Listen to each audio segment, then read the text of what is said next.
What's going on, football fans? It's me, J.R. Clark, back again with a new rendition of the Pound for Pound. Coach's show pretty much wrapped up. I did, all the profiles that I'm going to do. Now we're just waiting on to see who gets hired. So I really like the time slot, and obviously y'all know I like, doing more in-depth videos. So I figured I would turn my attention to the off season and resurrect an old idea. It's going to be called the Falcon Eye View, as you can see with this nifty little logo behind me. And in this series, or this particular show, I'll be taking a closer look at particular things, whether it be draft prospects, free agent prospects, or maybe even coaches' schemes and stuff like that.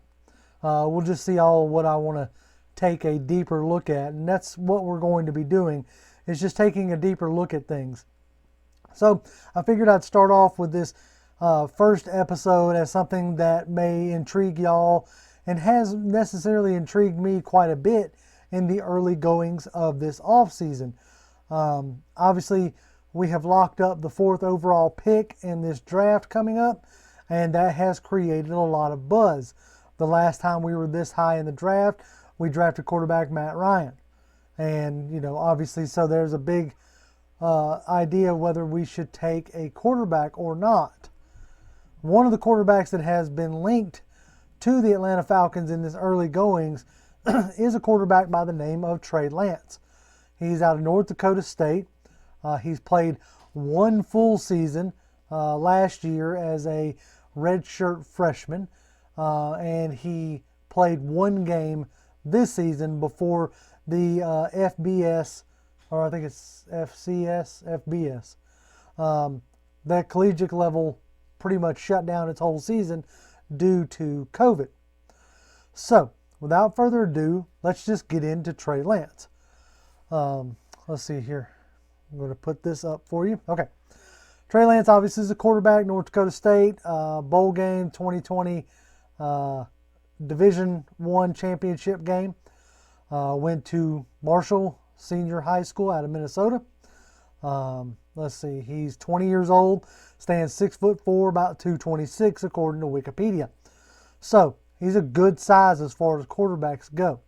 You can see his accolades there. Won the Walter Payton Award, which in the Division I football championship level, that's the FCS. There it is. That is their version of the Heisman. So he's won the championship twice. Just all around a good player. Now, the interesting part about Trey Lance is being in North Dakota State, that's like being at Alabama for that level. North Dakota State is the premier football school organization of the FCS level. Okay, so keep that in mind as we're talking about Trey Lance. As far as the FCS is concerned, they get the best wide receivers, the best offensive linemen, the best running backs. So throughout this draft process, when you hear me talk about, well, what has this person played with? Those are the kind of things that you need to think about. Have they played with the best of the best, at their respective levels?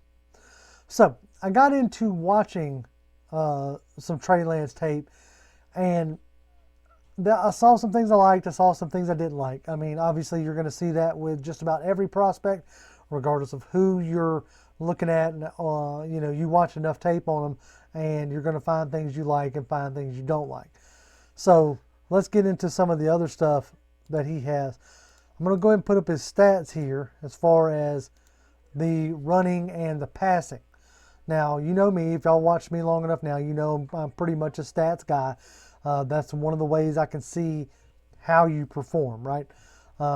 As far as the passing stats go, you can see there he's passed for 2,786 yards in 2019, which was the full season that he had, right? He had, let's see, the completion percentage is 66%, almost 67% completion rating.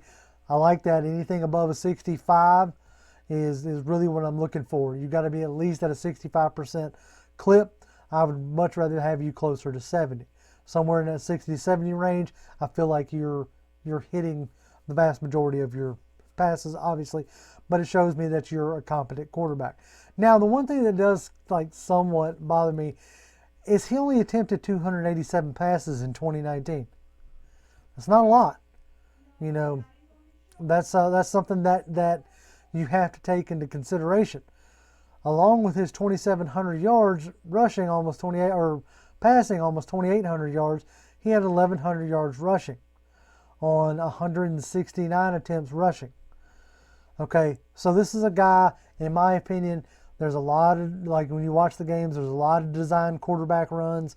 There's a lot of times he ends up like trusting his legs over his arms necessarily, and that can be problematic at the next level depending on who your offensive coordinator is.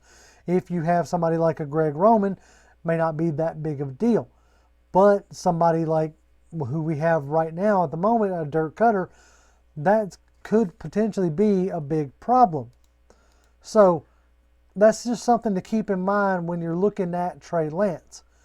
Now, I'm going to get into some of the plays of Trey Lance here. One of the things that I saw, at least within the scheme that they ran up there in North Dakota, they did a lot of swing passes, which is very common in the collegiate level. But here in this play, right here, you're going to see Trey Lance he doesn't necessarily lead his guy, and I would like to see him lead him some more. So I'm going to be watching this one with you. See, he throws it behind his receiver, and let's watch that again. Okay, when he throws this pass, watch it. If he leads the receiver a little bit more, I think you could have a real positive play there. But he throws it behind him, and I saw him do that quite a bit.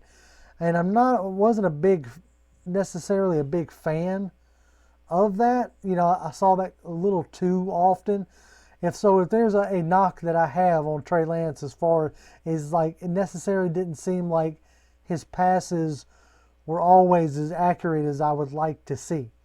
Now, in the scouting reports that I read, it's talking about like, you know, he had a big arm and a strong arm and stuff like that. I didn't necessarily see a Josh Allen-esque strong arm or a Pat Mahomes-esque strong arm where you could just flick your wrist and it goes 80 yards. A lot of his passes were real high arcing passes, which isn't a big deal. He was very accurate with his deep ball passes. When he missed, it tended to result in a defensive pass interference. So you could say that it was the defense messing it up for him, you know. So the scheme that they run up there, well predicated on taking deep shots, scheming guys open, and I thought, you know, that he ran real well, or ran that scheme real well. Now, this is a play that is going to get you excited about bringing somebody like this in, something that we have been begging for here in Atlanta, per se. This is a 4th and 3. Okay, I'm gonna play this one for you. That's a 4th and 3, right? And now watch him here. He's obviously going to run. All right, he's setting a guy in motion, pulls in. He just holds it, takes it, and runs it. He's got real good vision. I really enjoy the way he runs. Let's look at that one more time. He runs with power. He runs with decisiveness, and I enjoy that. If you're going to run, let's do it. You know, let's go ahead and really run. See, it just puts his head, gets that first down. In a lot of ways, he reminds me a lot as far as like the way Cam Newton ran in his early years. Now, you just got to hope that he protects himself better or what have you. But I really got vibes of, you know, early career Cam Newton, as far as maybe not as fast of a fastball. He's got a little bit more touch than Cam Newton, but the way he runs really reminds me of Cam Newton. Now, I've showed you like a bad swing pass. Now let's show you a swing pass that resulted in a touchdown that I thought Trey Lance did a real good job on. All right, so here we go here. They're lining up. I'm not going to sit here and just like walk you through every little bit of it, but just watch the swing pass. This time, he gets the ball out in front of the receiver. He lets the receiver run to it. We're going to watch it one more time. He lets the receiver run to the ball, right? And that allows the receiver momentum to carry him forward. So, if you're going to do a little pass like that, throwing it in front of him is the better way to make sure that play turns into a positive. Because you keep that receiver's momentum going forward, and I think that's how you want it to be, and that's something that I wanted to see out of Trey Lance. I saw a lot of passes that guys were having to go backwards to get the ball. So to see that one, he put it out in front of him, I thought showed, real good awareness there. Now, I got one more set of plays to show you. There's going to be a few plays here. This is actually a full-on drive. And there's some things that I want to point out and some encouraging things that I saw out of Trey Lance. Because I may sound like I'm being negative, and I'm not necessarily wanting to be. I actually came away in this film study being more positive on Trey Lance than I was when I first put him on, right? So let's see here. All right, here we go. All right. So one thing I noticed, you see his command, he's checking down right there, right? He's checking out whatever play it was in. Probably a pass play because he checks it to a run play, and really good reading of the defense there. You saw him. All right. So what I want y'all to see here is he sells that play fake real well. And I think if you get a offensive coordinator that's creative with the like movements and adjustments and stuff like that, I think that Trey Lance can end up being a really fun prospect. If you get a super traditional OC, I think we will forget about Trey Lance in a year or two, right? But watch his movement on here. He rolls out, and you get this fake because of his mobility. Because of the way he runs, you get this fake. The guys will bite on it, and that's key to this play, right? So he runs out, fakes the handoff, fakes the run, stops, has the arm strength to throw back across the formation and deliver a touchdown. Those are the things that excite you about Trey Lance. Now, obviously, he's going to have to be paired with the right guy and paired with the right OC and with the right coaching philosophy. But if you pair him with it, I think you could have some success. And if we draft him at number 4 overall, because that's what you're going to have to spend on him, I think given a year sitting behind Matt Ryan, you could very well end up with a Pat Mahomes type situation. And for that, that is exciting in and of itself. But that's my thoughts on Trey Lance. I think he's a good quarterback. Obviously didn't play at the highest of the high levels. He did for where the level he was at, but obviously not playing in the FBS. You can kind of knock some of his talent, but that hasn't stopped you, drafting guys like Carson Wentz or even a Josh Allen. So he's an exciting prospect, but he has to be given the right supporting staff around him. And I think you give him a strong running game and a strong game predicated on play action passes and misdirections, and he could cause headaches for years. And I think that right there is interesting. So that's the first episode of the Falcon Eye View. Really hope y'all enjoyed it.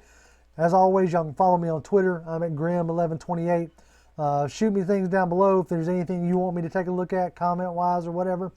But as always, Falcons fans, rise up.